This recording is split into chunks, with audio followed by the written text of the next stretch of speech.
के अंदर परिणाम जिस तरीके से आए थे, आप सभी जानते हैं कि कांग्रेस पार्टी और समाजवादी पार्टी के इंडिया गठबंधन ने मिलकर चुनाव लड़ा था और इंडिया गठबंधन के तहत यहां पर समाजवादी पार्टी और कांग्रेस ने अच्छी सीटें जीती थी और बीजेपी को करारा शिकस्त का सामना करना पड़ा था। उसके बाद हाल ही में हुए उपचुनाव के अंदर कांग्रेस पार्टी ने समाजवादी पार्टी का बिल्कुल भी है वो समर्थन सपोर्ट नहीं किया था। यही वजह है कि अब दोनों पार्टियों के बीच में दरार आना शुरू हो चुकी है। अखिलेश यादव समाजवादी पार्टी की तरफ से पहले जब महाराष्ट्र के विधानसभा चुनाव हुए थे तब वहां पर 4-5 सीटें मांगी थी, कांग्रेस पार्टी ने नहीं दी, वहां पर भी करारी हार कांग्रेस की हुई। तो इसी को ध्यान में रखते हुए प्रोफेसर राम गोपाल यादव ने भी हाल ही के अंदर एक स्टेटमेंट दिया कि राहुल गांधी ना तो हमारे नेता है और ना ही हम उन्हें नेता मानते हैं, वो अपनी कांग्रेस पार्टी के नेता है। साथ ही ममता बनर्जी ने हाल ही में कहा कि वो इंडिया गठबंधन का नेतृत्व करना चाहती है, कांग्रेस पार्टी को नहीं, बल्कि उनके अंदर अब ताकत है वो नहीं है। तो ऐसे में कुल मिलाकर बात साफ नजर आ रहा है कि यूपी के अंदर इंडिया गठबंधन खासतौर से कांग्रेस और समाजवादी पार्टी के बीच में अब लड़ाई होती नजर आ रही है। कांग्रेस पार्टी और समाजवादी पार्टी के बीच जो लड़ाई है वो सीधी है दलित और मुस्लिम वोटों की।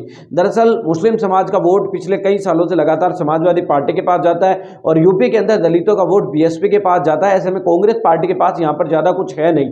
कांग्रेस पार्टी पिछले कई सालों से यहां पर किसी ना किसी राजनीतिक दल की पिछलगू बनकर रह गई है। अगर वो अकेले चुनाव लड़ती है तो यहां पर सभी राजनीतिक जगहों पर उसकी जमानत है वो जब्त होती है। तो इसी को ध्यान में रखते हुए अब समाजवादी पार्टी और कांग्रेस पार्टी दोनों ही पार्टियों की अपनी अपनी महत्वाकांक्षा है। समाजवादी पार्टी चाहती है कि अगर कांग्रेस एक बार यूपी में मजबूत हो जाएगी तो फिर समाजवादी पार्टी फिर से यहां पर खड़ी नहीं हो पाएगी और कांग्रेस पार्टी ये चाहती है कि समाजवादी पार्टी अगर ज्यादा मजबूत हो जाएगी तो वो हमें ज्यादा यहां पर भाव नहीं देगी। इसी के चलते यहां पर दोनों राजनीतिक पार्टियों के बीच में मनमुटाव साफ देखने को मिल रहा है और इसी के चलते बहुजन समाज पार्टी की सुप्रीमो मायावती जी ने पिछले दिनों मुस्लिम दाव है वो खेलना शुरू कर दिया है। बीएसपी अध्यक्ष मायावती जी ने मुस्लिम समाज के लोगों को पार्टी से जोड़ने के लिए, साथ ही बाबरी मस्जिद का मामला हो चाहे संभल का मामला हो, इन तमाम मामलों में खुलकर अपनी प्रतिक्रिया देना और तमाम चीजों से यह दिखाता है कि बीएसपी सुप्रीमो मायावती जी हिंदू, मुस्लिम और दलित पिछड़े आदिवासियों को सभी को एक साथ है वो कनेक्ट करने की कोशिश में जुटी हुई है और बहुजन समाज पार्टी इसी तैयारी में यहां पर जुटी हुई है। बहुजन समाज पार्टी के सुप्रीमो मायावती जी भी इसी के अंदाज में यहां पर लगी हुई है। देखना बहुत दिलचस्प होगा कि बहुजन समाज पार्टी की सुप्रीमो